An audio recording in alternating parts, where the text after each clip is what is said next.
Members of the House of Representatives will commence sitting for Thursday's plenary. And from the other paper of today, the House has scheduled 3 motions and 7 bills for consideration. And 3 of these 7 bills will be coming for 3rd reading, while the other 3 will be coming up for 2nd reading. And one of those ones that will be coming for 2nd reading is a bill for an act, to actually subject the nominees of Award of National Honors to Senate screening. That bill will be coming for 2nd reading. Well, as usual, we always have with us here the chairman of House Committee on Rules and Business, Representative Emmanuel Okejeff. He's here to tell us more on what to expect by the time the House reconvenes this morning. Thank you for your time again. Thanks for having me. Good morning. Yeah, like you pointed out, 3 of the bills are for 3rd reading. 3rd reading means they will be passed today and submitted to the Senate for their concurrence, after which it will go over to the President for his assent. The bill that you mentioned, that is subjecting the National Honors Award to confirmation by the Senate, is actually might be it's a consolidation actually of 3 bills on the same subject matter. Mine is the lead one, so I'll be taking the floor today to try to convince my colleagues that we need to do that, subject national honors to Senate confirmation before, and also the bill also seeks to withdraw the honors if it turns out subsequently that you are not qualified in the first place, or you've done something that would have disqualified you in the first place to get the national honor. So those are some of the issues that we'll be taking a look at. Like you mentioned, we'll have 3 motions coming up for hearing. One of the motions is to take a look at the scourge across the country now, that of meningitis. A member brought the matter of urgent public importance yesterday. It's slated today, so we'll take a look at it and seek ways of trying to, bring down the scourge. There's also a motion that is calling for the National Population Commission to establish and maintain a more efficient system of registering deaths and births in this country. We need that data for a lot of things in this country. So those are. And we also have a motion to urge the federal government to drop the 20% tariff imposed on imported medicine until our local production is such that we take care of our needs. Let them drop the tariff that is imposed. Of course, today due to a resolution of the House, we invited the ministers of national budget and national planning and finance to come and throw more light on the issue of pension and pensioners and their payments. So they will take the floor today and try to explain things to the House. So those are some of the issues that will come up on the floor. All right. Thank you very much for your time. Thanks for having me. Well, as usual, we still expect that sometimes the matters of urgent public importance must still come up on the floor, which, well, by the rules of the House, will be taken subsequently. So, but as it is right now, members are yet to commence today's plenary, and therefore we'll bring to you a repeat of the House plenary. But as soon as the House reconvenes, we'll take you straight to the chamber.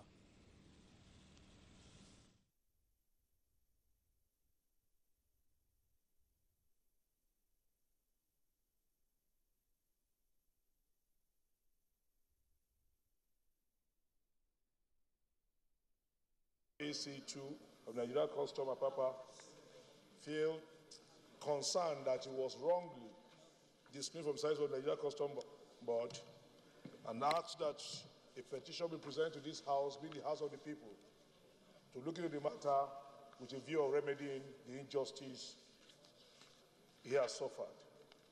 Another petition, Mr. Speaker, from Mrs. Catherine Eche. Mr. Speaker, against National Youth Service Corps, Mr. Speaker, for infraction in the way he was dismissed, she was dismissed, Mr. Speaker. Both petitions seek reinstatement from their place of work, Mr. Speaker. With the leave of you and the House, I plead to lay this petition before the House, Mr. Speaker. Please proceed and lay the petition. Any more petitions? Okay, the Minority Leader. Thank you, Mr. Speaker. My highly respected colleagues. Leo Kuwe Ogor, representing the Soko Federal Constituency, Mr. Speaker, my colleagues. I'm from Delta State. Mr. Speaker, my colleagues, I have a petition from 5 directors of PTAD that borders on the unfair termination of directors' appointment by the Executive Secretary of Pension Directorate, which is known as PTAD. And here these directors are appealing to the House for justice. It borders that the petitions here state that the petitioners have said that the termination of their appointment did not follow due process and did not adhere to the pension, or rather the PTAD conditions of service as contained in sections 5(2) sub 4 of the Condition of Service Act, Mr. Speaker. They have asked that this is the House where they know they can get justice, and they seek the immediate intervention of the House in respect of this unlawful termination. If it is your wish, Mr. Speaker, my highly respected colleagues, I will want to lay the petition before the House. Please proceed and lay the petition.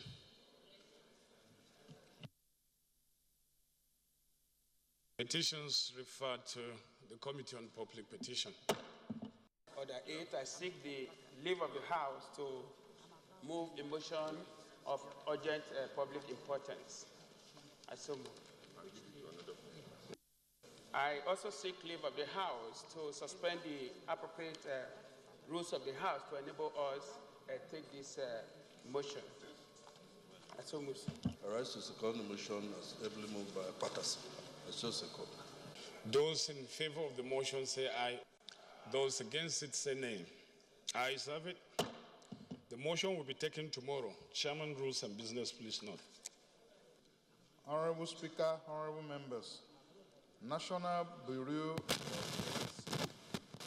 Services Establishment Bill 2017, first reading.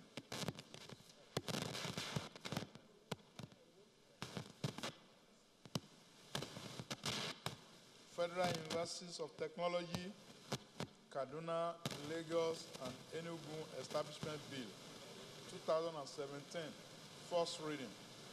Mr. Speaker, do I move that the House do receive the report of the Committee on Public Petitions on the petition by Alpha Onum against the Nigerian Customs Service and on the unlawful retirement from service? The second one, Mr. Speaker, that the House do receive the report of the Committee on Public Petition on the petition by Odo Daniel against the Federal Road Safety Commission on the unlawful termination of its appointment. Mr. Speaker, the third report is that the House received the report on public petition on petition by Stella Chinyere Idu and Co. against the Nigerian National Petroleum Corporation, NNPC, on behalf of Mr. Festus Ijere on the alleged wrongful termination of appointment. Mr. Speaker, the fourth is the report of the petition by Anthony Agboloho and Associates against the Nigerian Liquefied Natural Gas Company, LNG. And the last is that the House will receive the petition of the Committee on Egan Agbai and Co. on behalf of Chief Festus Oduenyi against the Nigerian Customs Service for conversion of textile goods in the sum of 96,460,000 naira only. I so move, Mr. Speaker. First order of the day, honorable colleagues, the third reading of the bill for an act to establish a Chartered Institute of Capital Market Registrars. House Leader. For an act to establish the Chartered Institute of Capital Market Registrars to regulate and control the practice of share registration and for other matters related. HB 79 be read a third time. I so move. Those in favor of the motion say aye. Those against it say nay. Ayes have it. Clerk is invited to read the long title of the bill. A bill for an act to establish the Chartered Institute of Capital Market Registrars to regulate and control the practice of share registrations and for other related matters. Third reading. Bill read the third time and passed. May I move that the bill for an act to establish the forensic DNA database in Nigeria, charged with the responsibility for the collection of DNA samples, making forensic DNA analysis, using DNA profile and information targeted at addressing doubts in criminal and DNA-related issues, and for other related matters, be read a second time. I so move, Mr. Speaker. Motion as moved by Honorable Dr. Asado. I so second. This bill is meant to help our investigators, and as captured in the lead debate, the DNA is just that chemical in most cells of human beings that are so similar for every human, but so uniquely different that you can use a DNA of an individual to trace where the individual has passed or where his relatives are. Now, when DNA samples are picked, either from a population or from crime scenes, and broken in laboratories and sequenced, and given numbers, those numbers form DNA profiles. And this bill is seeking that we, as a country, establish a database based on computerizing those numbers in such a way that when further samples are brought in, or when for any reason we need to know who has done what, as long as we can access the DNA, and this DNA exists in so many small cells that even finger touches and semen, saliva, blood, sweat can access DNA samples. And we are hoping that by establishing this DNA database and data bank, Nigeria will join the many committees of nations that have established a well-funded, well-managed DNA forensic system. The idea is that if you visit any police interrogation room or other investigating agencies in Nigeria and hear the ways and see the ways we try to extract confessions from criminals and not so criminals, you will find out that we miss a lot.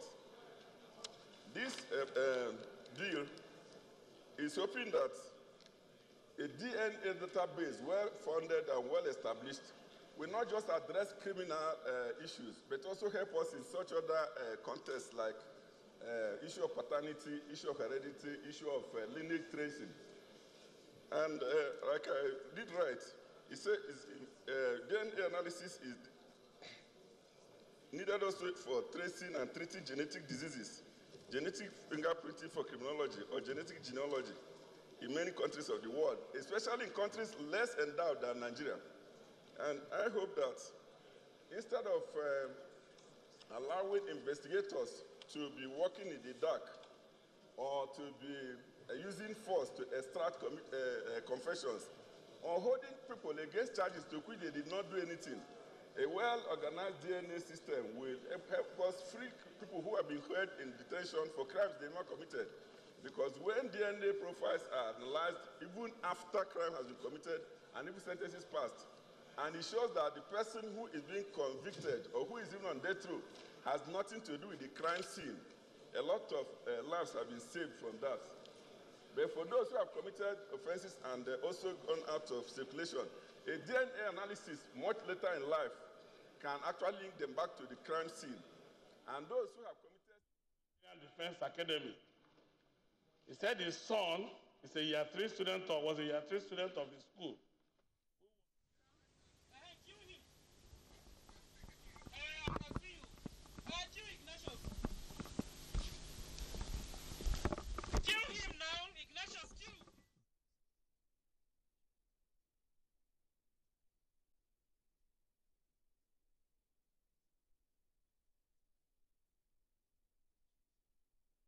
Don't forget, you can also watch us live on NTA Parliament channel on channel 306 StarTimes Bouquet.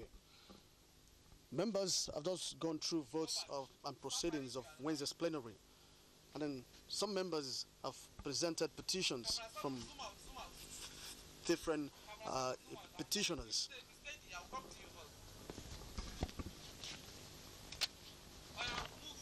The House today is expecting to receive 2 ministers who were invited at last week, Thursday's plenary, and that is the Ministers of Finance and the Ministers of Budget and National Planning. Well, it's expected that these ministers will be here today to just brief the members on issues and matters on pension. There are some bills that will be presented today as a report. There are 5 in numbers. The report of the Bill on National Oil Spill Detection and Response Agency will be presented today. And a bill for an act to amend coming for first reading. Also coming up for first reading at today's plenary is a bill on National Cotton, Textile and Garment Development Council. That bill will also be coming for first reading as well.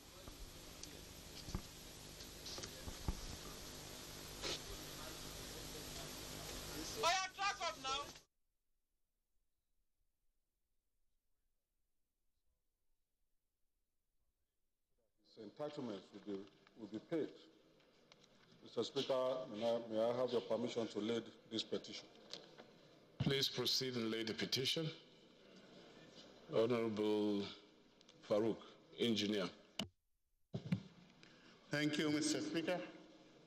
I have a petition from Juris Tanko Issa and Company on against AMCON, the Asset Management Corporation of Nigeria, for breach of engagement contract without compensation. Their prayer is, Mr. Speaker, that this Honorable House, under your leadership, should come to their aid and direct AMCON to follow due process in terminating them and compensate them for the 4 years they have worked in recovery projects. May I have your permission to lay the petition? Please proceed and lay the petition. Last petition, petitioner will be Honorable Obina.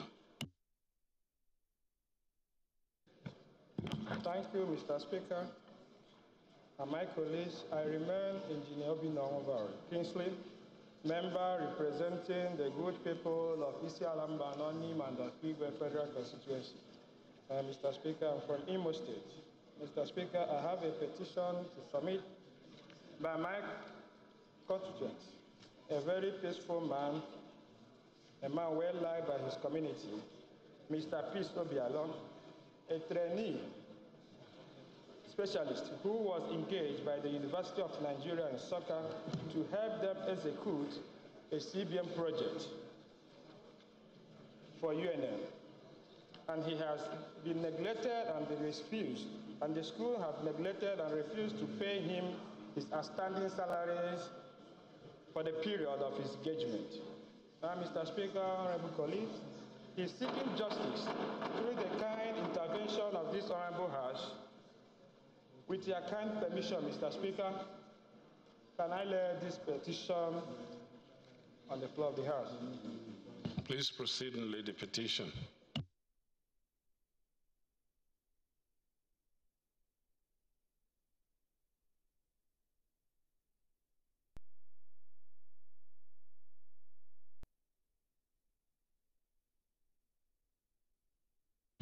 Honorable colleagues, the first business of the day is presentation of 5 bills, and I invite the clerk to read their short titles.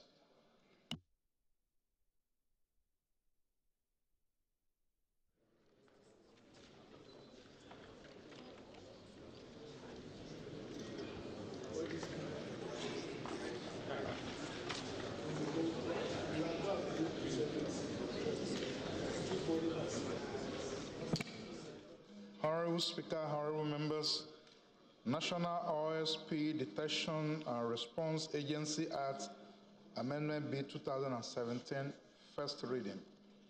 Institute of Chartered Franchise Executives of Nigeria, Establishment B 2017, first reading. Affirmation of Eligibility for Public Appointments B 2017, first reading. Pharmacists Council Act Amendment B 2017, first reading. National Cotton, Textile and Garment Development Council Establishment B 2017, first reading.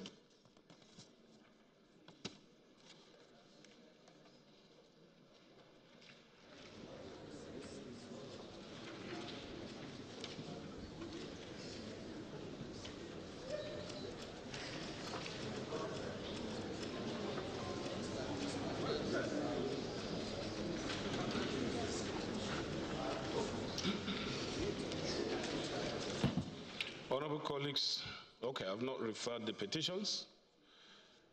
Petitions referred to the Committee on Public Petition. Honorable colleagues, the second business of the day is a motion on admittance into the chambers. Honorable members will recall that on Thursday, 30th March 2017, the House by resolution invited the Honorable Minister of Budget and Planning and the Honorable Minister of Finance to appear and brief the House on measures being taken by the executive arm of the federal government to address the serious challenges facing Nigerian pensioners with a view to ending the embarrassing situation. I now invite the Leader of the House to move the motion. Thank you, Mr. Speaker. Honorable colleagues, I rise pursuant to the resolution of Thursday, 30th of March, 2017, and pursuant to Order 19, Rule 5 of our standing rules, to ask for the admittance into the chambers of the following persons: the Honorable Minister of Finance, Honorable Minister of Planning and Budget, the DG Budget Office, the DG National Pension Commission, Executive Secretary, Pension Transitional Arrangement Directorate, and finally, not the least, the National Executives of the Nigerian Union of Pensioners.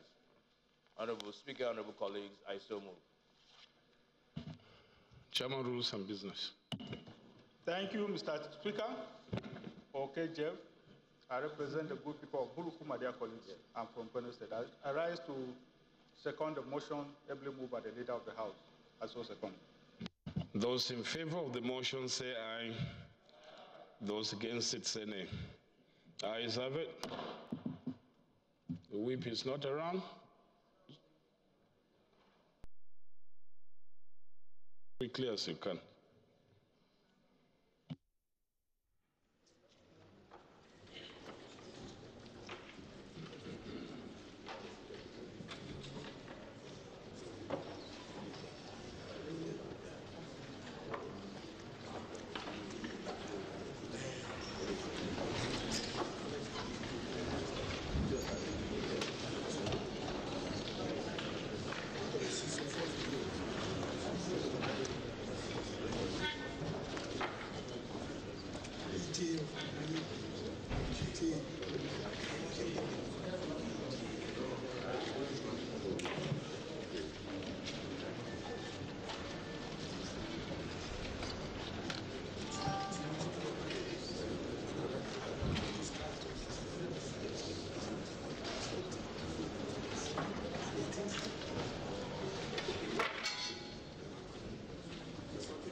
Well, the House is now expecting the visitors of the day, the two ministers and other relevant agencies that have been invited. The House has gone to usher in the Minister of Finance, Kemi Adoshun, and the Minister of Budget and National Planning, Senator Uzoma. As soon as these two top members of the executive arrive at the chamber, well, it's now expected that they will be briefing the members on the challenges facing Nigerian pensioners.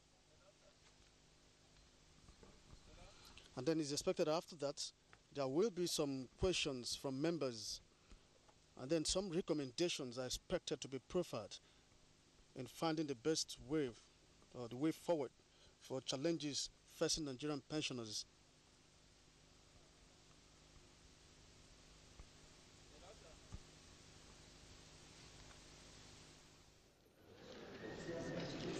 The President has actually given strong indications and have been so committed in trying to ameliorate the plight of Nigerian pensioners. And then the members are actually hoping to hear more from these two members of the top executive council.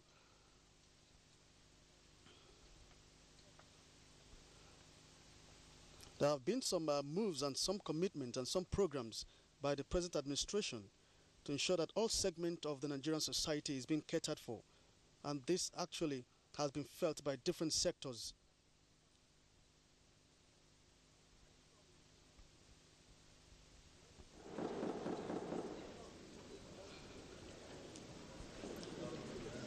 The visitors have just arrived at the chamber.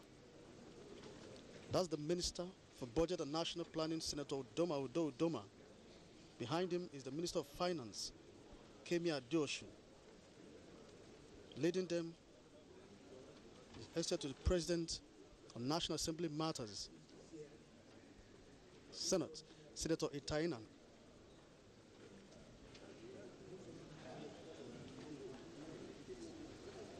A meeting that members describe as a parley between the executive and the legislature.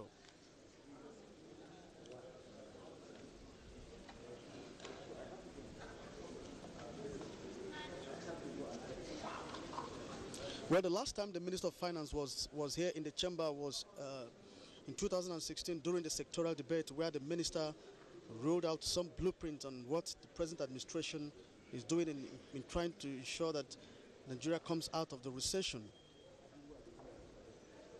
And then it was a beautiful submission, which Nigerians and the lawmakers themselves commended.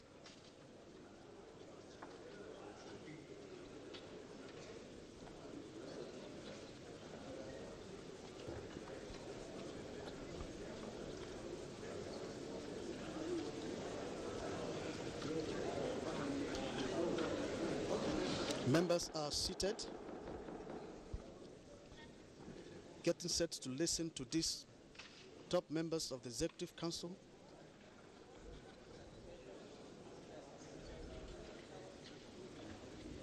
It's expected at the end of the day, this meeting will go a long way to address some of these challenges.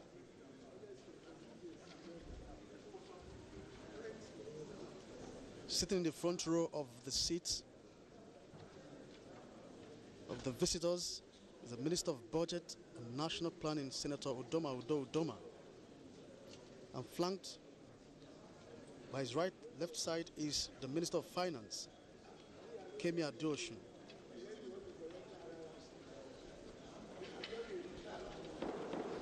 With some of their personal aides.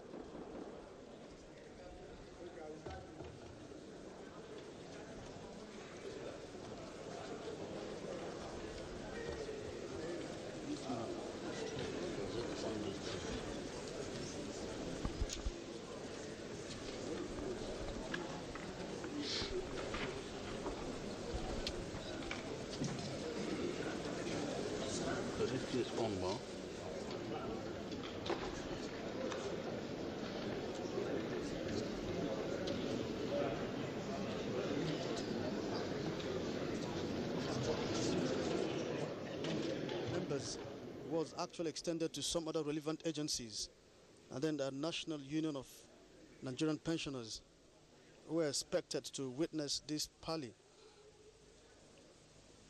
Well, the members described this as a parley because actually it was a discussion on the way forward in cognizance of the fact that the present administration has been doing a lot and will continue to do a lot in terms of pension matters.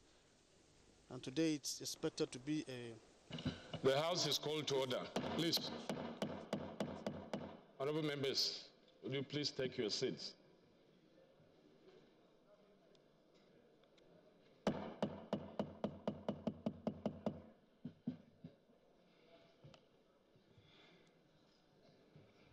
Okay, let me take this leave to welcome specifically the Minister of Budget and Planning, the Minister of Finance, together with their team,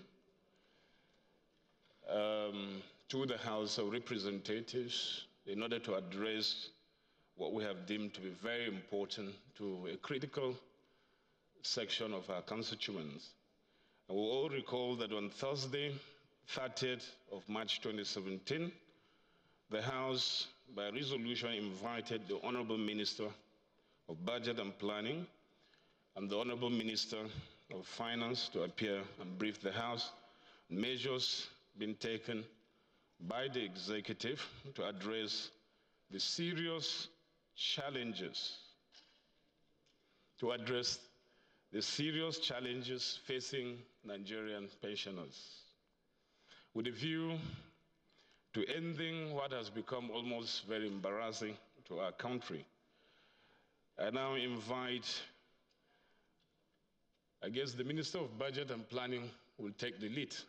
I now invite the Honorable Minister of Budget and Planning to make his presentation to the House.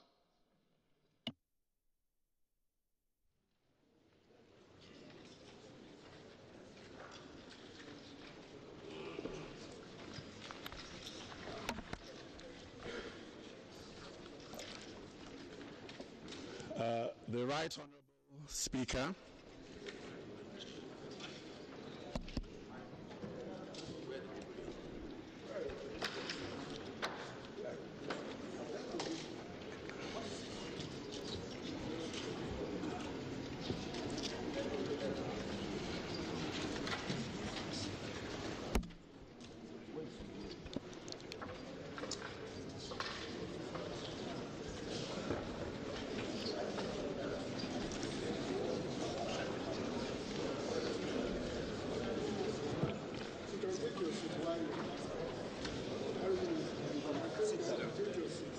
take the seat. Okay.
The first minister that will speak, it's the Minister of Budget and National Planning, Senator Uzoma.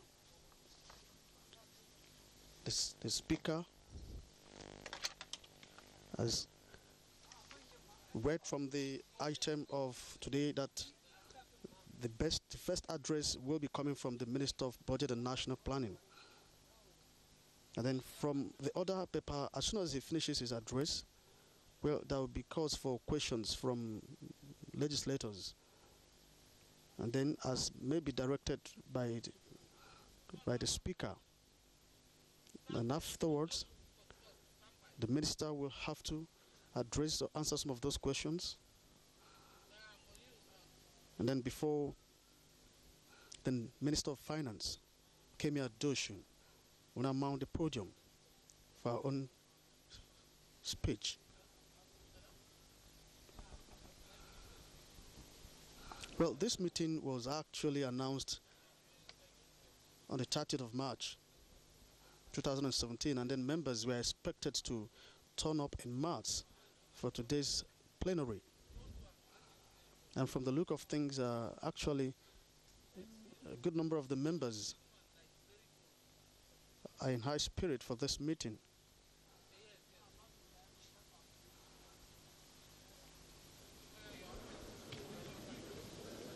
Well, if you like, you could describe this as a continuation of the parley between the executive and the legislature on the way forward out of recession, as both the House of Representatives and the executive have been working harmoniously to ensure that the economy gets to its optimal state.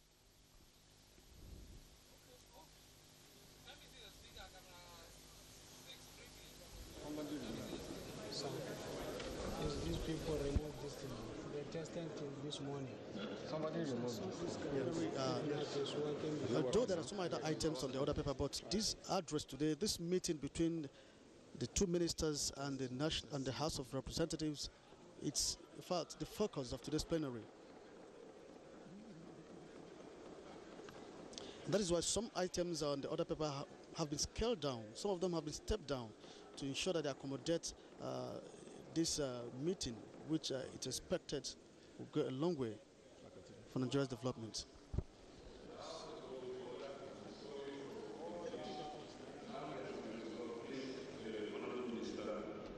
You may take the center stage.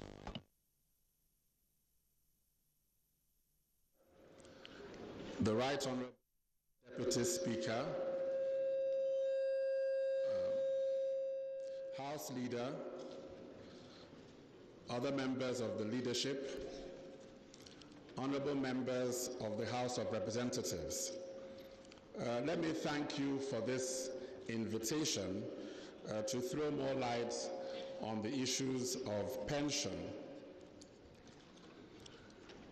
Now, the pension obligations and provisions of the federal government are in a number of categories.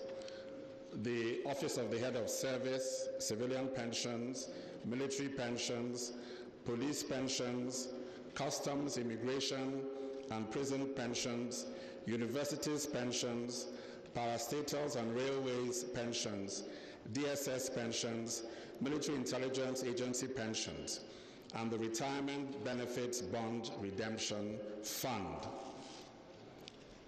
Most of these categories were up to date.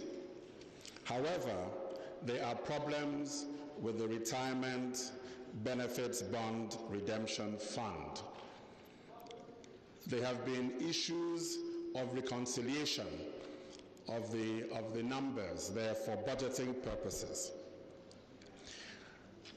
Now, the President, Muhammadu Buhari, is extremely concerned about this. The hearings that you had before, he actually observed them, and he has directed that we must get to the bottom of this as quickly as possible. So he has directed that a committee headed by the Minister of Finance should meet with all the relevant agencies, reconcile all the numbers, so that since you haven't yet passed the 2017 budget, if there are any implications for the 2017 budget, we will approach you, to make a case for maybe some additional adjustment in the 2017 budget. So that is what His Excellency, the President, has directed, because he is very, very concerned about the issue of pensions. It's something he's extremely concerned about, and he's actually grateful that this has been highlighted. He thanks you for highlighting the issues and has directed that this is a matter that must be resolved as quickly as possible. The fact of the matter is that it's an inherited issue. It started quite some time ago, and we've been seeking to reconcile the numbers.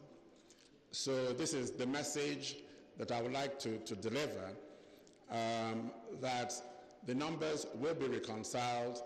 If there is any impact on the 2017 budget, you will be approached to make some additional provision for pensions. Thank you very much. That's it. Yes. Thank you. In case you have questions, we yield the floor to you to ask one of the questions. And in view of what the information is given, it is stated for the Minister of Finance to take the center stage. We will invite her to do so. So you'll have the presentation. Leader of the House, let me just short. Thank you, Mr. Speaker. Honorable Minister, mine is going to be very quick, very direct, and maybe a little bit hard on you. My questions, two questions. On a priority scale of 1 to 10, for you and for the government, where would you place the issue of payment of pension? Understanding fully what pension means. It's the livelihood of those who are retired. On a scale of 1 to 10, in terms of priority, where would you place it? I ask that question because if it's on the higher rung of the ladder, I would have expected that that would be the first issue that will be settled in presenting the budget. And secondly, you talked in your presentation about inheritance. And whilst I agree that that's very relevant and very important, you know, because we do inherit liabilities, assets, and what we take over government. But I believe we should also take note of the fact that the buck stops at your death. You know, that issue of inheritance, as relevant as it may be, it becomes old and tired after a while, particularly on the issue of pensions. And I say, and I stress the issue of pensions, because every single member here, I don't know if people address you, pensioners come to you, but they come to us in our constituencies, in our various constituencies. It's what we hear every day. It's what we address every day. And that's why it has necessitated us summoning you, not even to the committee, but to the committee of the whole. That is the whole House. That is the man. I'm glad, and I commend Mr. President for giving it that same importance that we in the House have given it. So those are my just two, and I said I would be hard on you, and you know, I hope you take it in good faith. Thank you. Honorable Chidoka. Thank you, Right Honorable Speaker, honorable colleagues. My name is Obinna Chidoka, representing Idemili North, Idemili South Federal Constituency of Anambra State. Honorable Minister, I want to thank you for your very, very brief briefing of the House this morning. It was plenary like this that a member raised the issue of pensions. And I know this government has been in place for some time now. So my thinking is this: why does he have to take the House to have to summon the minister and the other agencies to talk about pensions? Secondly, you have said the president had listened, so he's a listening president. So he has formed a committee. Who are those in the committee? What are the issues? What is it that you are talking about? Because the issues why we are here and why you are here is because we notice there are some issues with pension and payment of pensions. So what are the issues really? You haven't said anything to us. We haven't addressed the issues. And then this same old timeline of saying it was inherited. What was inherited? What did you inherit? And then why haven't you solved that problem? Why do you have to wait for us to summon you here for you to come and tell us that it was inherited? I think that is not good enough. We need some explanations from you, and we need to understand these issues. Thank you, Mr. Speaker. Well, the hands are becoming too many now. The Honorable Zachary. Please restrict ourselves to questions. Thank you, Mr. Speaker. My name is Zachary Mohammed. I present Barote Kaya Material constituency, Mr. Speaker, from Kwara State. Honorable Minister, I actually want you to take us through how we got there. How did we get where we are? In other climes, senior citizens are treated first before other workers. So how did we get to where we are?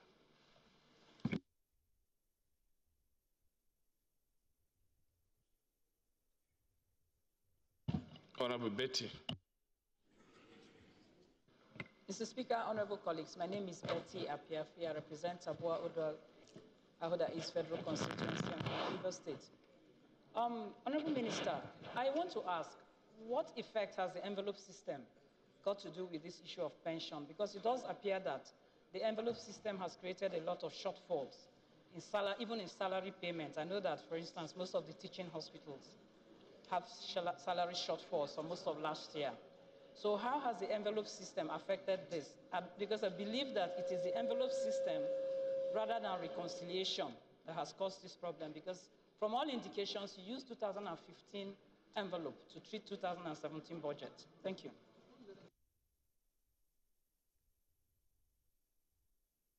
Honorable Olainu.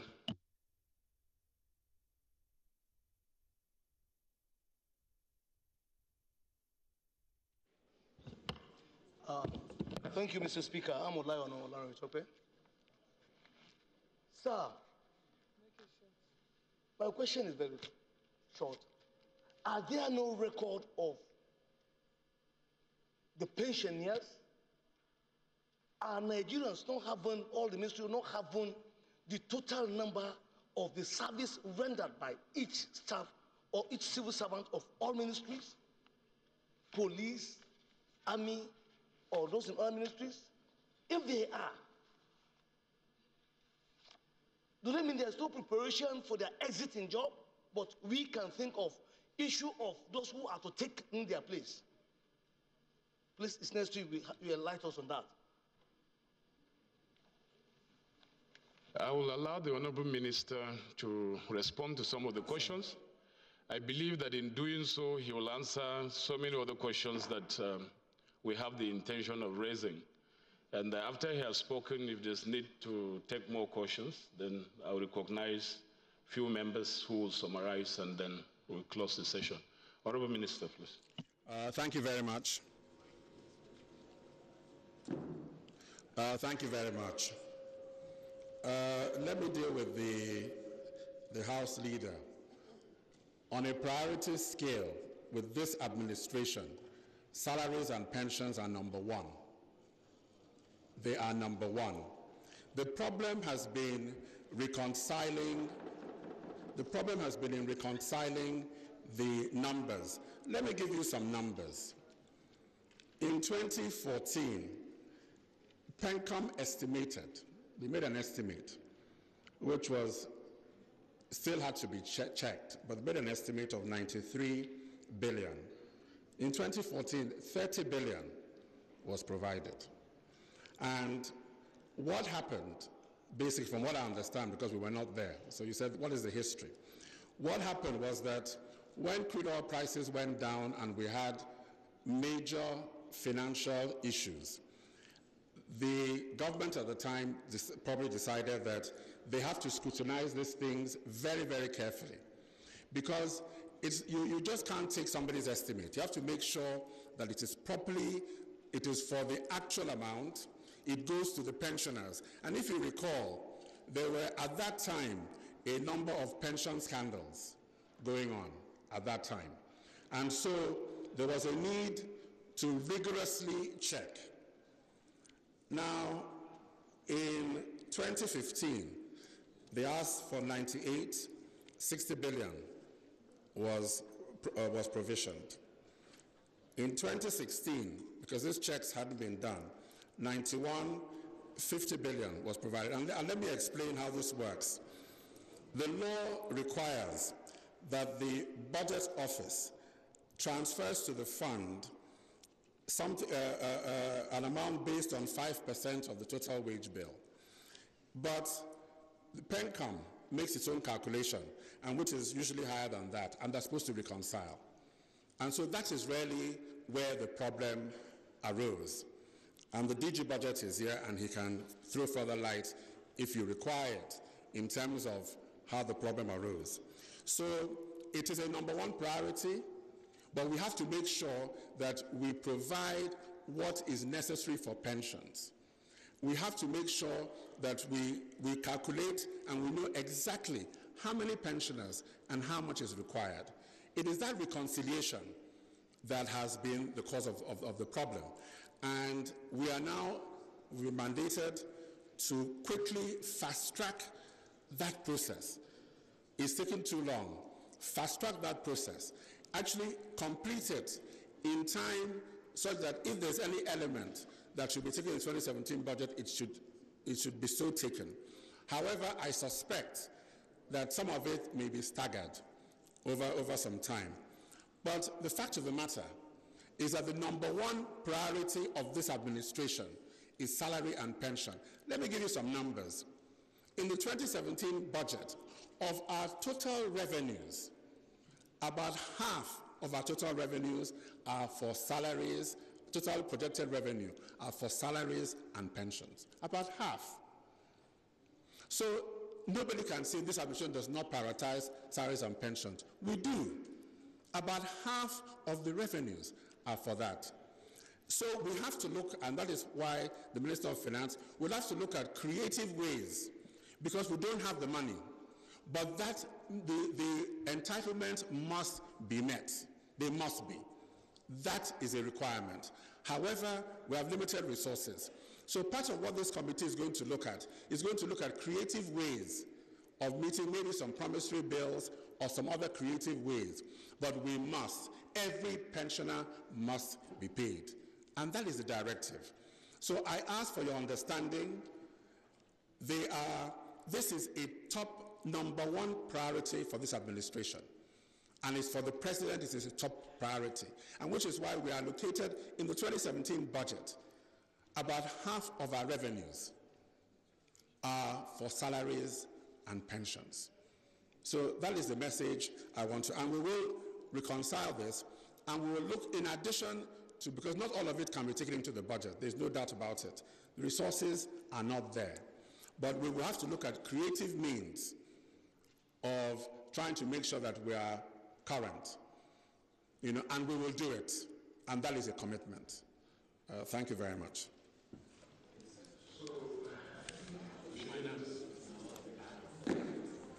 We'll take 4 more maximum, 2 from this row, 2 from this row, and then we'll close. Minority Whip. Then I talk. Yeah. Mr. Speaker, honorable colleagues, my name is Yakubu. I represent Chikun Kajuru Federal Constituency. Mr. Speaker, mine is not a question, but it's a suggestion with the leave of Mr. Speaker, that the issue of pension are interwoven with the office of the Honorable Minister of Budget and Planning, the Minister of Finance, and the DG Budget Pension Office. If Mr. Speaker and honorable colleague will allow, I think some of the questions that most of my colleagues will have might be answered if we allow the DG Budget Office and the Honorable Minister of Finance address us while we list the questions that we have, so that if it entails the DG Budget to answer, when a member raises up to ask that question, the DG DG Pension could come up and answer the question. So I think it will help us to moderate some of the questions that we have, so that we can save time. It's just a suggestion, Mr. Speaker. Well, thank you for that observation, but you notice that there's a directive for them to form a committee. So discussing the issues will just amount to, I don't know, except that committee concludes its action or activities, you may not be in the position to address most of the issues that we want to address. Honorable Dambara. Thank you, Mr. Speaker. Thank you, my honorable colleagues.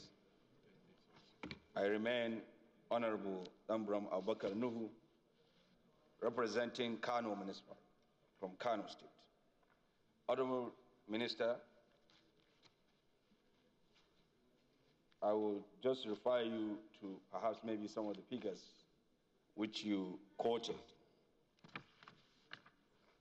The total outstanding liabilities for federal government pension from January to December 2016 stands at about 91.4 billion. And only about 50 billion was appropriated in the 2016 Act. That's the Appropriation Act. Now my question to you, Honorable Minister, is how will the budgeting process ensure adequate appropriation of the amount required to promptly pay the outstanding liabilities? Thank you. Move to this row, Honorable Jones. Mr. Speaker, my dear honorable colleagues, Honorable Minister, I was a little bit taken aback by your presentation, but nonetheless, I'm also tempted to ask a few questions which we believe will be the very essence of our meeting with you today. Because the bottom line is that there are huge pension liabilities that we must pay. We must bridge that gap. And if you look critically from when you were summarizing your submission, you said it borders on issues of verification. But I can say to you that it's within the purview of PITAD in consultation with PENCOM to do the necessary verification. And I'm also aware that PENCOM has done detailed verification and enrollment of these FGN retirees. By our last account, there are over 19,000 FGN retirees that are still expecting to be paid the necessary pension. Now, PENCOM has gone a step forward to propose over 113 billion naira. Unfortunately, what you have proposed from your ministry in the 2017 appropriation bill that is before us is about 50 billion. There is a huge shortfall.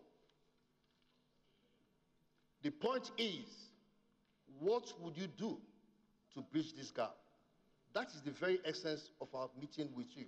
And I think we need to have full details before we leave here.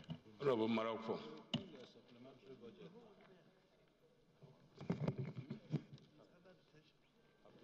Supplementary budget. I told you that if it's not enough, we'll come back to you. That's what you told me. Supplementary.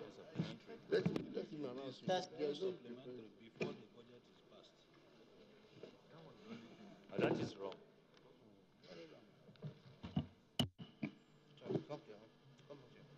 Mr. Speaker, distinguished honorable members, my name is Onyemechi Mrako. I represent Aniocha Oshimili Federal Constituency. The Honorable Minister, my question is simple. It's a fact that people are hired, and it's also a fact that they have exit dates. What are you bringing in to make sure that when people are exiting from service, it's no longer a regrettable exercise? That's simply my question. Something new that you're bringing in. Thank you. So we have taken two from this row, two from this row, and then we close the question in there. Honorable Minister, you may wish to respond, please.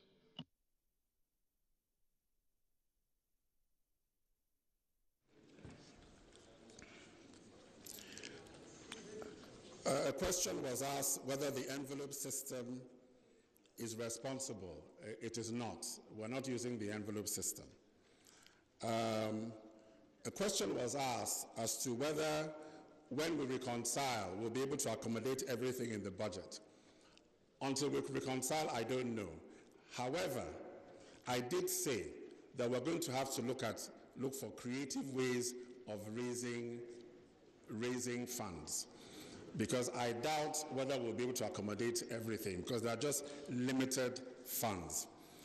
And as far as reconciliation is concerned, what the law actually requires the Budget Office and PENCOM to reconcile. Because if I look at the summary that PENCOM provided, it talks about 9,652 estimated death claims, 20% marked up of the 2016 submitted claims. So these are all estimates. The estimate of employees yet to be enrolled. So there is some interrogation, because these are all estimates. There is some necessary interrogation, and that's why the law requires that process to take place.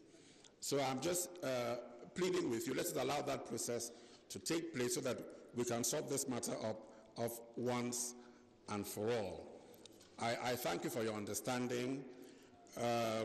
This is a matter, as I said, is...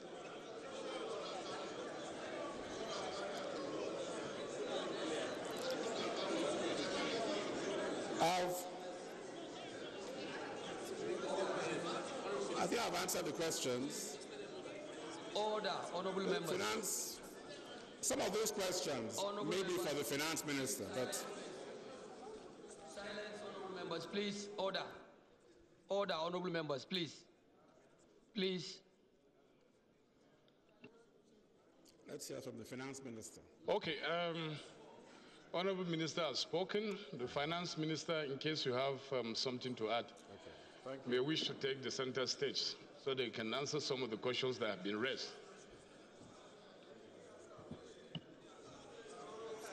Finance Minister.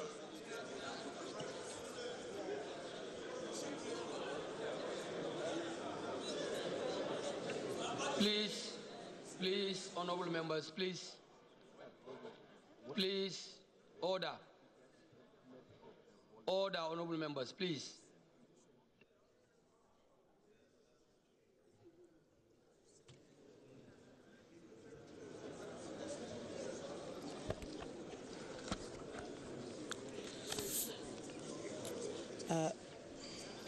Is it on? The Right Honourable Speaker, Right Honourable Deputy Speaker, Leadership of the House, and members, honourable members, thank you very much for this invitation. I'm just going to add a little to what my colleague, the Honourable Minister for Budget and Planning, has already announced.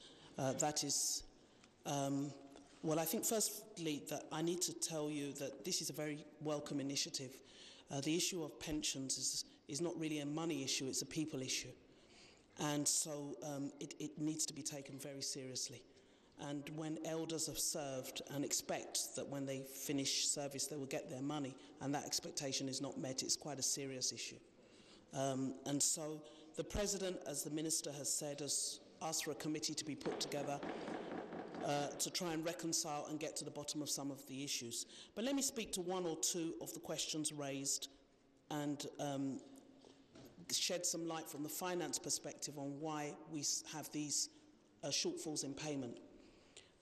Having said that, yesterday we released the sum of 42 billion to clear all the arrears. Everything that has been appropriated up to date has now been paid.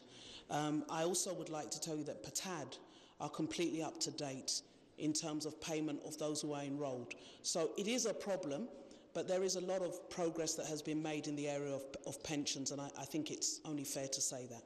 But let me shed light on why we have this big problem, and it's largely, it's actually concentrated to a number of areas. But having said that, this is not just a federal government problem. There's actually also a problem in the state governments with pensions and gratuity. So it's actually a national problem. So calling us together like this, I think, is actually a very good move. But let me shed some light on the difference between what PENCOM requests and what goes into the appropriation and the impact it's having. And that is what the Minister was trying to explain, or indeed explained. Under the Pension Reform Act, there is a provision that past services, so many, from 2004, we started the contributory pension scheme. But many people that are retiring, as you can imagine, somebody retiring this year only did 17 years or 16 years under contributory. Their first 19 years of service is under the old scheme. And that is what the 5% redemption bond is supposed to cover. And that's the request that PENCOM makes every year. So once PENCOM makes that request based on their estimates of what is needed, if the appropriation doesn't meet it, automatically there's a shortfall.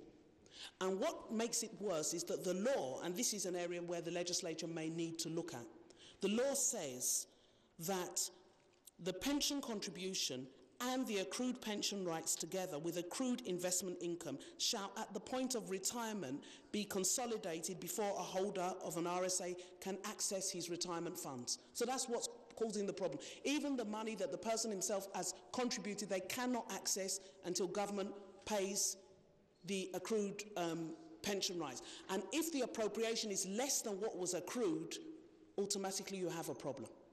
So that's really what is causing this problem. And over the years, PENCOM have analysed how much they've asked for and how much has been granted, and that was what the minister was talking about, and the gap is quite significant. So it isn't an issue that 1 year of budget, which is what the minister was saying, and I totally agree with that position, can solve. Because, for example, in 2014, 91 was requested, 30 was appropriated. That was 2014. 2015, 98 was requested, 60 was appropriated. In 2016, 91 and 50. And even what was appropriated is often not cash back. Part of what we paid yesterday was 2014. It was appropriated in 2014 and we've cash backed it in 2017. So those are the sorts of issues that we need to work through. So I think I'd like to plead that you give us time. The President has prioritised it. He's very concerned about pensions and gratuities and people, really. And so if you give us time to please go away, there are, as the Minister said, many issues. There are issues with police pensions, there are issues with military pensions, there are issues with arrears, but the big issue is under appropriation, consistently over a number of years that has led to the challenges that we now face. But it has to be sorted out. I'm not sure it can be sorted out in 1 year, but it does have to be addressed. Thank you very much. Thank you, Excellency. Chairman, Committee on Pensions. Thank you very much. Honourable Minister, we have not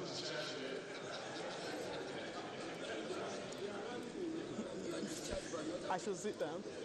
Ask questions. I should stay. Oh, okay. Thank you very much, Mr. Speaker. Honourable colleagues, I'm highly delighted today that the issue of pension problems have come to the light, and I'm happy that the two ministers have confirmed that they know the problem and they know the challenges. Secondly, I'm happy that Mr. President has already directed that action has to be taken. We quite appreciate that, and we hope those who are concerned will take the directives of Mr. President seriously. But, Mr. Speaker, I want to make clarification with the submission of Honourable Minister. Quite okay. The pensioners under PITAD are up to date in the payment of their monthly pension. But there is one lingering problem that either the Minister of Budget or Finance has not highlighted. In 2010, there was salary increase of 53%. Pensioners demanded for that. It was not given, but they negotiated it and arrived at 33%. The quantum of that arrears is to the tune of 174 billion, Mr. Speaker. So I want to bring this to the notice of the Honourable Minister so that when they go for reconciliation, they should take that, they shouldn't think that all is well with PITAD, because that amount of money has to be handled and tackled by PITAD. I'm happy that they have now seen the challenges pertaining to PENCOM, the issue of that percent redemption, which she spoke about the law. Actually, if releases and funding are adequate, there is no issue with regard to the law, Mr. Speaker. So I thank you very much for this opportunity, and I hope my senior citizens who are here seated will go back home with a kind of relief that Mr. President is on top of the situation. Thank you. Yes. Thank you, Right Honorable Speaker. My name is Yusuf. I represent Irepodun, Olorunda, Orodu, Osogbo Federal Constituency. I'm from the state of Osun. My own is advisory. And I'm happy when the Minister of Finance was giving our own brief. It goes to the heart of democracy that the executive at all time must look at those laws that are backing up their operations and see those areas that need amendments to make sure that issues like this don't come up. And I will make specific. You said because of the fact that the last 19 years, up to 2016 or something, will be those ones who are not on the list of contributory pension, and that the money must first of all come into the consolidated account before it is appropriated. But now we have people who have to contribute, and their money too must come to consolidated revenue. The first thing that one must know in that instance is that that particular section of the law, you should have approached the legislator for it to be amended in a way. So it is advisory in the sense that henceforth, the executive must know that the policy of government is one way or the other, is either negatively or positively impacted on the welfare of the people. And so, please, when you get back to the executive, always look at those laws. See those ones that you need to bring to the legislator so that we don't have this kind of problem. Everybody knows that when there is a shortfall in what you are appropriated for and what you're supposed to pay, of course, the first law says there is already a problem. But mine is there must be constant understanding. And that's why in democracy, executive alone cannot sit down in the confines of their office and do things and think it will easily pass through.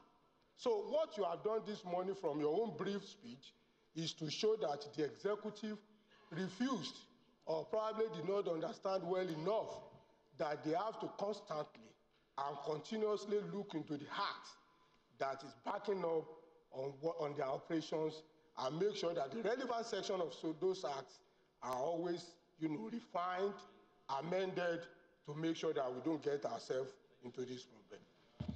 Honorable Jagaba. Thank you, Honorable Speaker, Honorable colleagues.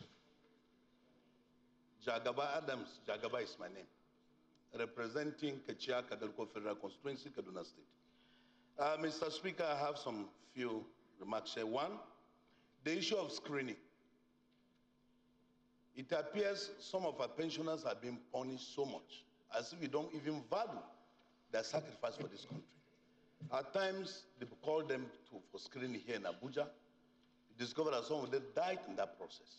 And some cannot even come for the screening exercise because some of them are already deformed. Like, I know somebody, for instance, Mr. Speaker, who has been on bed, confined to his bed for 25 years as a former serviceman. And what are you doing to kind of reduce that problem for them? Are you planning to take it to the state or local government level to reduce that problem so that we get the accurate figure? Two, the release pattern, Mr. Speaker, of pension. We want to know, how do they release? We are happy she just mentioned that she made some releases. Is it because maybe she's coming here today, or there's a pattern they follow in doing these releases? And apart from this, Mr. Speaker, the banks, when you make your releases, how do you ensure that this money goes straight to the owners instead of some cabal to stock this money in bank and do trading before giving them to pensioners? Lastly, what are you doing to check the resurfacing of dead pensioners named on the payroll? Thank you very much. Whip. Thank you, Honorable Speaker, my distinguished colleagues. My name is Honorable Alhassan Ado Dogwa. Mr. Speaker, honorable colleagues, I represent Dogwa Tujungwada Federal Constituency from Kano State. Mr. Speaker, my own is a small observation coming from the perspective of making a clear clarification. And this clarification for me is fundamental. Fundamental because in the course of her presentation, the Honorable Minister for Finance consistently said the problem has consistently been an issue of appropriation. Consistently, making reference to 2014, 2015, 2016. From the perspective of our democratic codes, I'm making reference to the constitutional provisions and the separation of powers. Every Nigerian knows that you don't have the powers to appropriate. What you only have to do is to initiate and cause for estimates proposals and bring to the House of Representatives or to the National Assembly. So when you kept on saying it's about appropriation, it means the ball is in our court here.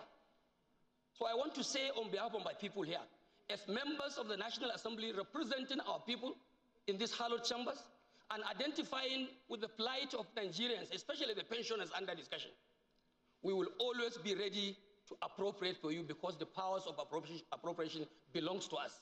So the point is that you should prioritize while you are making estimates. And when you prioritize in your estimates and brings to us, the House is the House of Nigerian people. We will be ready to appropriate for you so that this continuous issue can be solved once and for all. Thank you.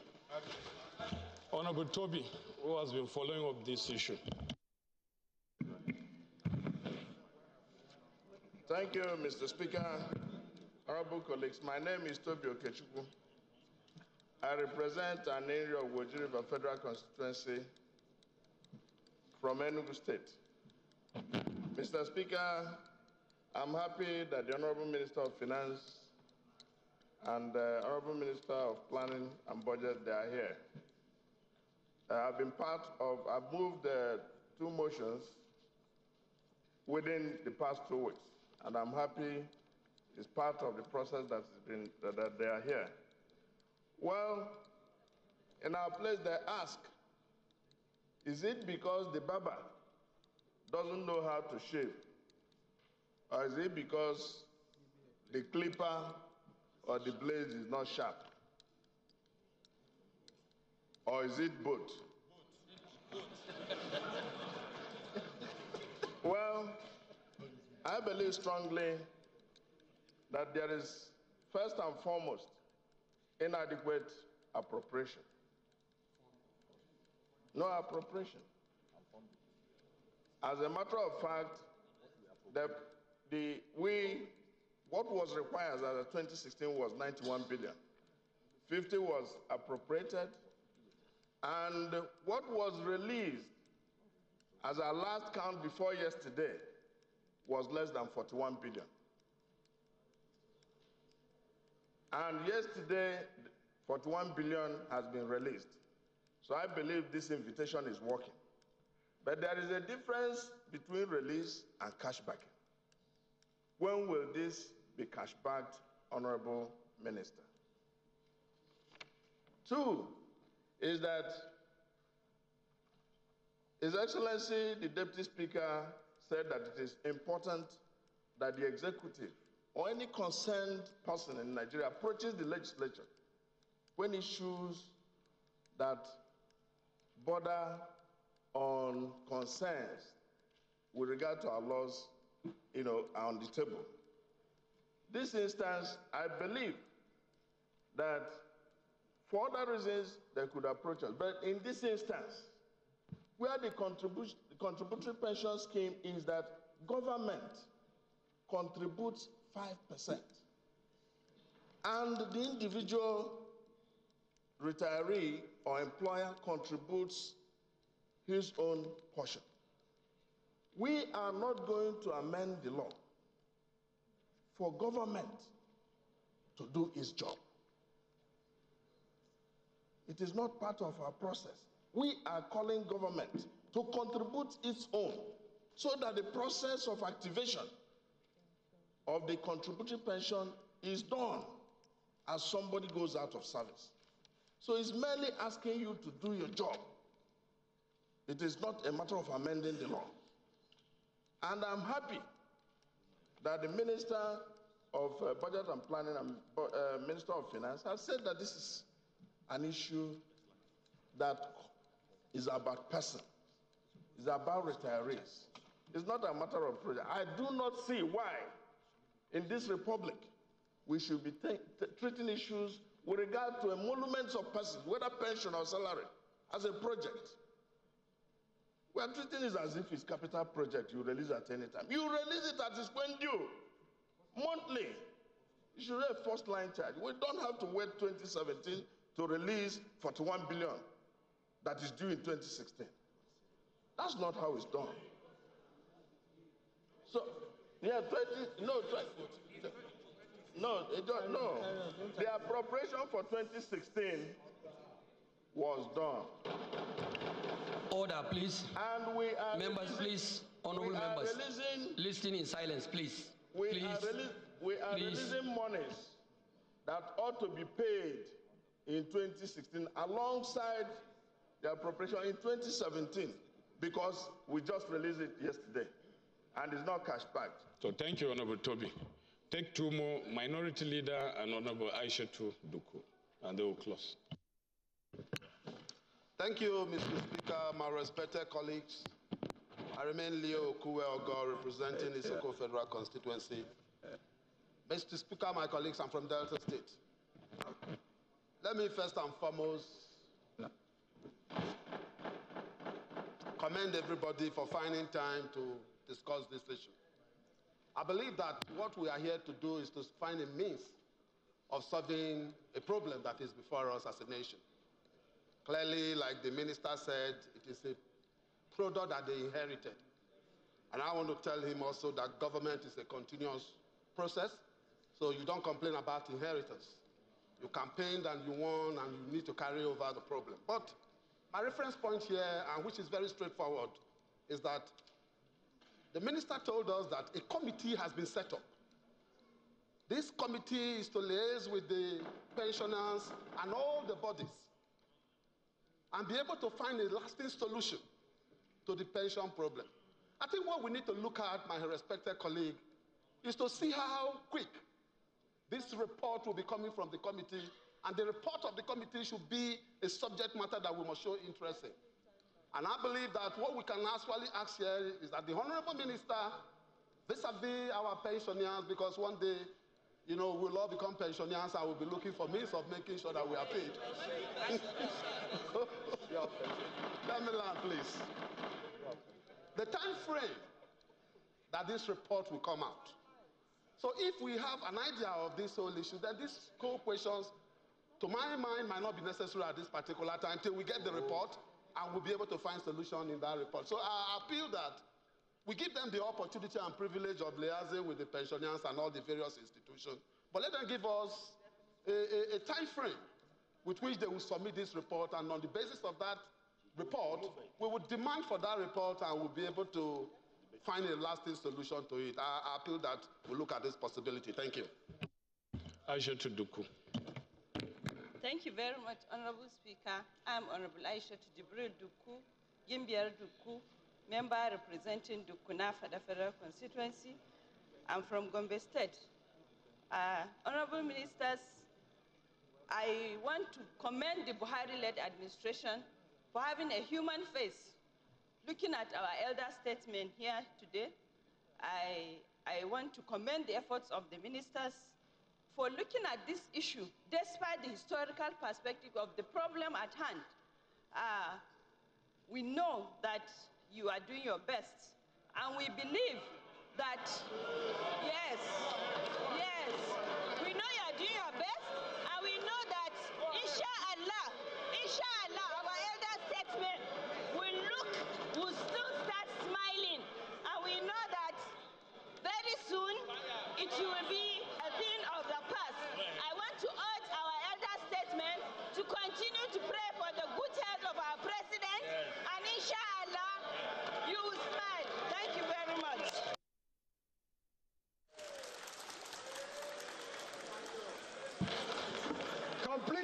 You see, we can continue on and on and on and on. We will never finish. I can see many hands being raised. But I believe that most of the issues have been canvassed. There aren't any new things. What I can see about two that have been consistent in raising their hands, it has been comments. Honorable Doze, and then Aliu Madaki. We'll hear you and close. Yeah. Thank you, Mr. Speaker, my honorable colleagues, and the Minister.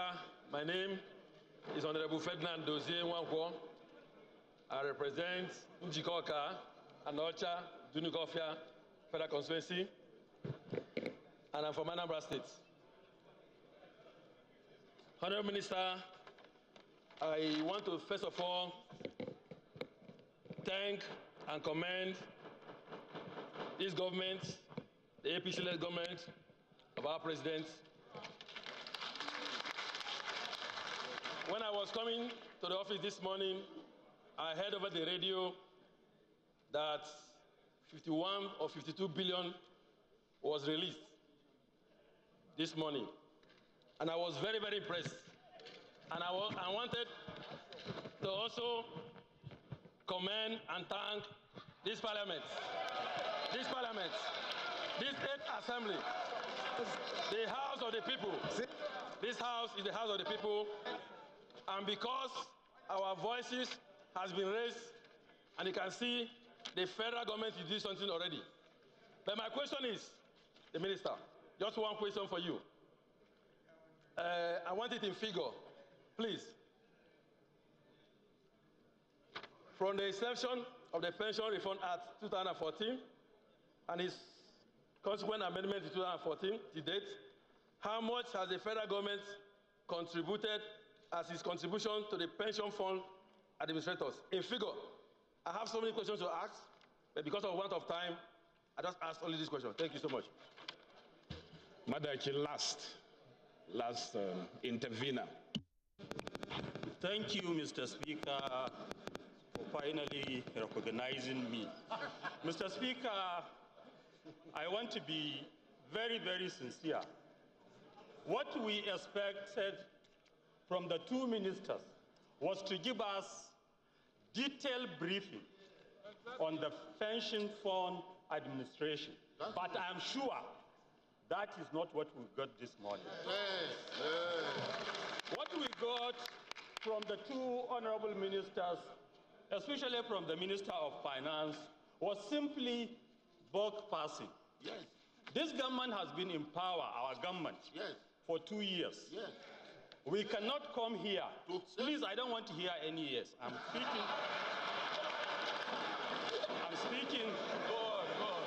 Our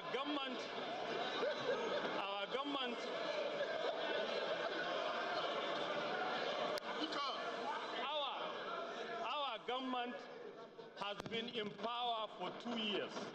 You cannot come here and start telling me this is the order, please. Silence, honorable members. In 2019, listen to Madaki in silence. 2012. What are you doing now? And in your statement here, you said even in last year's budget, we had deficit, which means what happens before is what we are experiencing in this, our change government. Yes. Nigerians deserve better. Nigerians deserve better. Yes. Those administering pension administration in Nigeria should sit up. These are issues. If you want to fight corruption, a civil servant must know that when he retires, his pension will be paid to him as and when due. You must fight corruption in the proper way you go about it. So, Mr. Minister, with all that you have said, I have just a little question. What are the measures now that you have put in place to ensure prompt release of funds? Thank you. So, that's the last intervention. And before I call on the minister to respond, silence, please. Silence, please. Before I call on the Minister to respond, let me announce that there was a Twitter account open for this interaction. Please. And because we wanted to expand the engagement to include citizens' participation. A number of questions were raised. Most of the questions have been addressed. Please, so silence. Of particular interest to me, in line with the contribution of Honorable Jagaba, is an observation by a Nigerian known as Nenna Ngudike. He said, how can the verification process be made easier? It is a common sight to see pensioners fainting during screening. So is there a way that biometrics can be taken without so much stress? Perhaps BVN can be used instead. So I guess that's a suggestion. It's not a direct question. So Minister, you can join this to the questions that you want to address. Thank you, Right Honourable Speaker. Thank you, Right Honourable Members, for your questions. I started off by saying that this wasn't a money issue, and I stand by it. It's a people issue, and it's not a partisan issue. And I think it's wrong for anybody to say that we are passing the buck. But it is a fact that we inherited a problem. That's a fact. It can't be disputed, and it cannot be denied. Part of the money that was released yesterday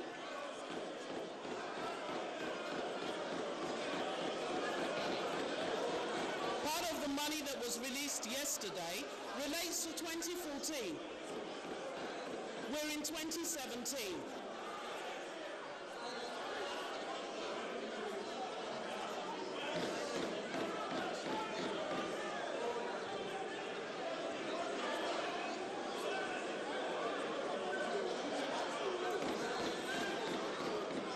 But they shouldn't try that one out.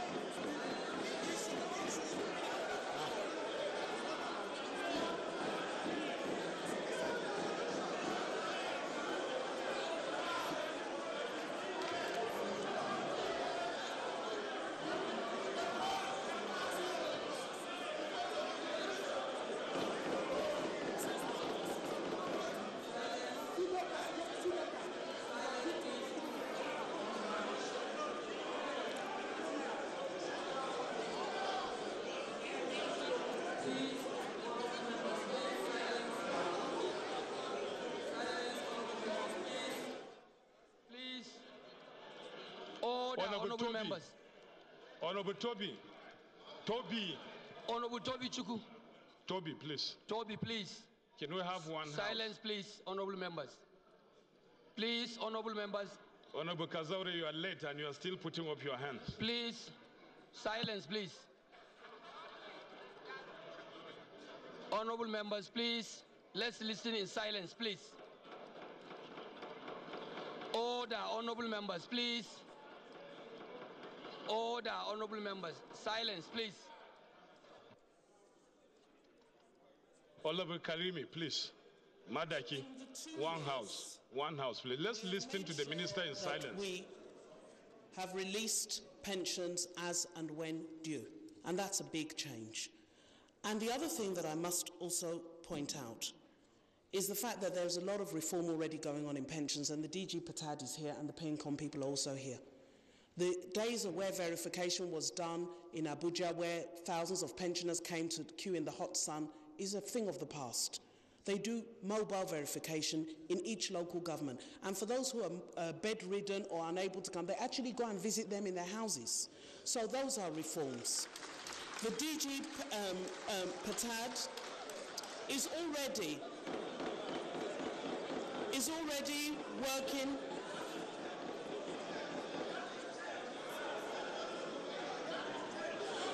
The DG of Patad is already working on a verification system that will use voice technology, whereby a pensioner can phone in to confirm by phone that they are alive. Those things are being rolled out. So there is a lot of difference for the pensioners. The problems, as I said, are historical problems. They need to be reconciled, they need to be looked at very carefully, and that's what we're doing. Let me speak specifically to the question raised by the Honourable about arrears in Patad, 33% increase. And as you'll remember, this increase was from 2010, but no appropriation was made until 2014, if you recall. So those arrears actually, again, if I say it's from the past, I'll be shouted down, but it's from not this period. And as we speak now, it's yet to be resolved. So those arrears are still there. Some have been paid, but those arrears are still there. But there are other issues. There are issues which PTAD has made significant progress in bringing out some of the assets that related to some of the companies that were sold, like PHCN and so on and so forth. They had assets in their pension fund. She's been going around retrieving those assets, bringing them back from the insurance companies and various asset managers that held them, so that we can actually get this money to those who are entitled to it. So I repeat what I said, that, you know, this is not a money issue. We're all going to grow old one day. And so we must take the issue of pensions very seriously, and this government does. We released 42 billion yesterday, not because of this invitation, but because we have been waiting to accumulate sufficient funding. What we had heard from PENCOM was that they didn't want us to continue to pay 2017 when people from 2014 had not been paid. And therefore we sat with them and said, bring all the arrears, everything that has been appropriated in the past, whether for this sitting or previous sittings, gather everything and let's pay those ones first, so that those who have been waiting the longest can be paid quickly. We have paid 17. We have paid up till March 2017, but this was an issue of arrears and we needed to clear it. And we took a decision with the President. Do we allocate this money to further capital projects, or do we take the issue of pensioners? And the decision was taken that we must clear this historical issue, and that's what we've done. The other issue is about whether releases are cash-backed. And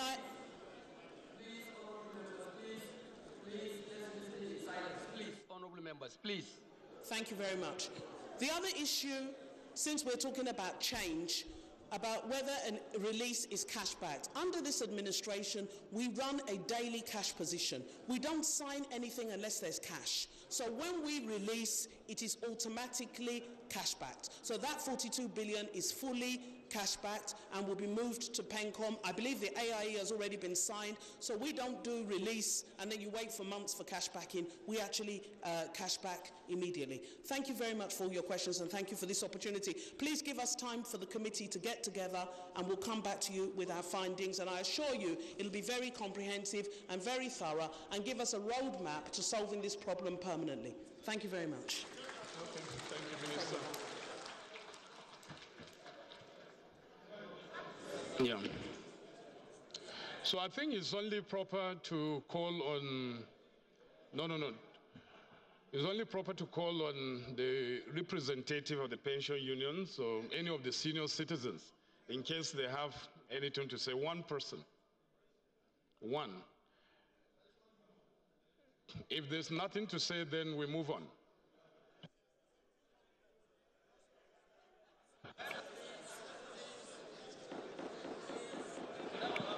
Please, honourable members, please. Silence, please. Please, honourable members, please. Please, honourable members, silence, please. Okay, if there's no intervention from them, then we move on because of our time.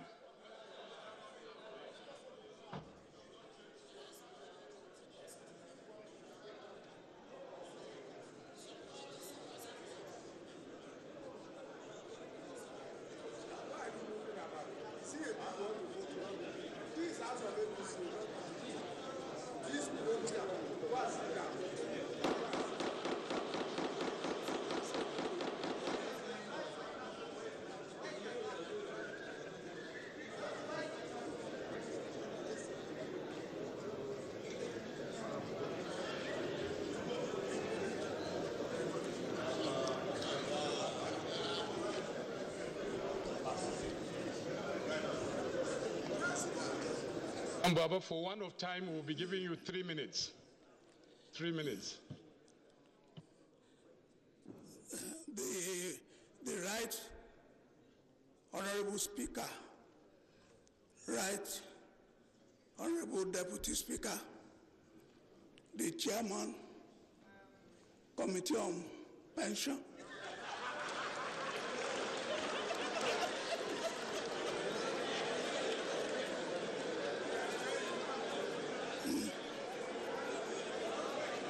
he is our beloved friend. I am Dr. Ebe Oyelaki Afolayan, the National President of the Nigerian Union of Pensioners. I'm from Osun State.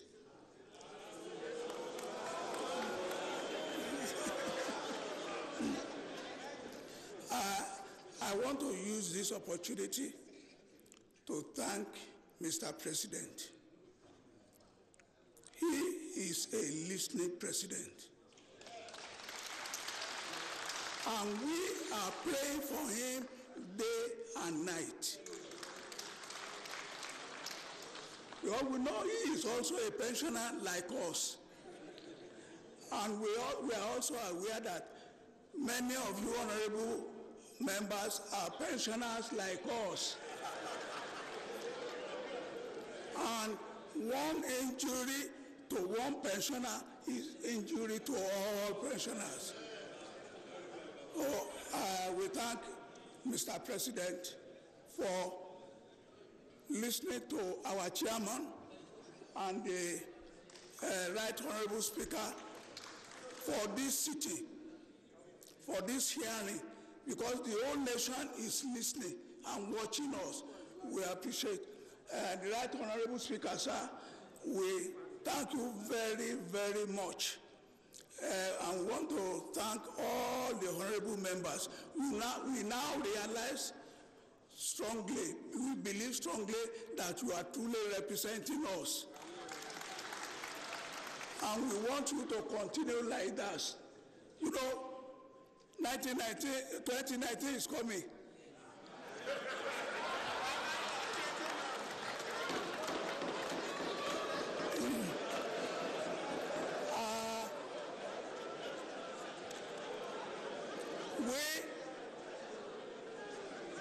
We have thousands of votes. Some of us have 4 wives, some of us 3 wives, some of us 2 wives, but I have 1 wife. But we have relations whom we can tell, vote for this, don't vote for this.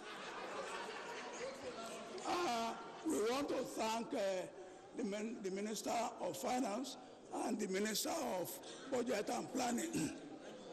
They are doing their very best to address our problem.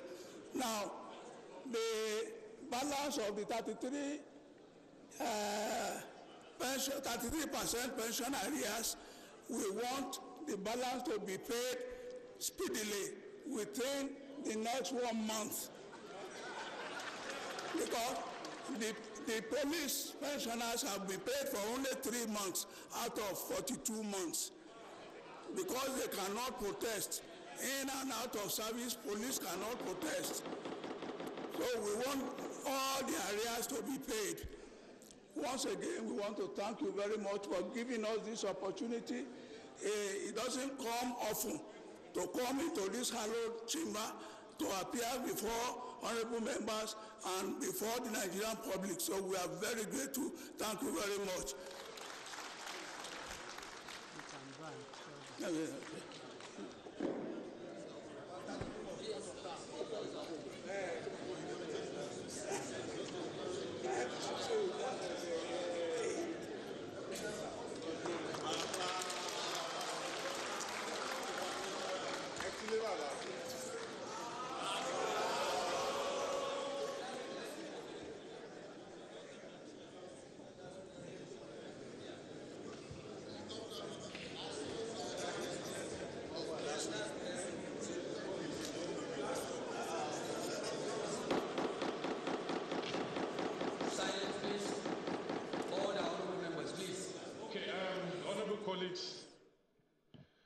Parting words, or the last word from me before we close this session. Now, what I want to say is that pursuant to the resolution of this House, I'd had preliminary discussion with the President. And as the Minister rightly pointed out, he directed that the outcome of this engagement was resolve this lingering problem. And he said he was monitoring the interaction we had with the senior citizens, and particularly was moved by a gentleman he saw on camera, whom he had met governor while he was a military head of state. And because when the president speaks, he speaks from his heart, not from his head. And since he has directed the ministers that they must solve this problem, I believe this problem will be solved. This House will not accept any excuse that leaves part of these pension funds hanging. When the president made a commitment that he was going to release money to states to bail out states so that they can pay backlog of salaries and pensions, it happened. Even though we were in the midst of a very biting recession. Now the president has said this issue of pension must be solved. I don't know where we got the money to bail out the states from. Wherever we got that money from, that is where we're going to get the money to solve these problems. And for the ministers who are representative of the president, I believe you won't make him break his word, because it's a word that we cherish. I want to believe that this will be the last intervention we'll be having with regards to the issue of pensions in this country. That is my charge.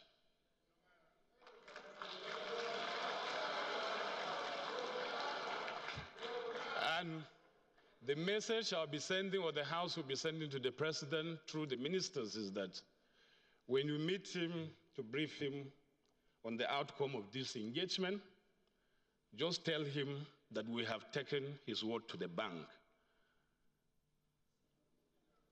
And not even cash back. What happens when they refuse to honor your check? The check is dishonored. We have taken his words to the bank, and we believe that we will cash it. So thank you very much. You are now discharged. May wish to take your leave.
That was a live session between members of the House of Representatives and the Ministers of Budget, National Planning and that of Finance, where the two ministers briefed members of the House on what the present administration is doing to ensure that the challenges of Nigerian pensioners is being addressed. In fact, the ministers said that the presidency has already released 54 billion naira to clear the backlog of pension arrears which stem from 2014. In fact, they were particular about this backlog, that major problem is a result of lack of cash backing in the previous years, which has resulted to a backlog, which is causing some of these challenges.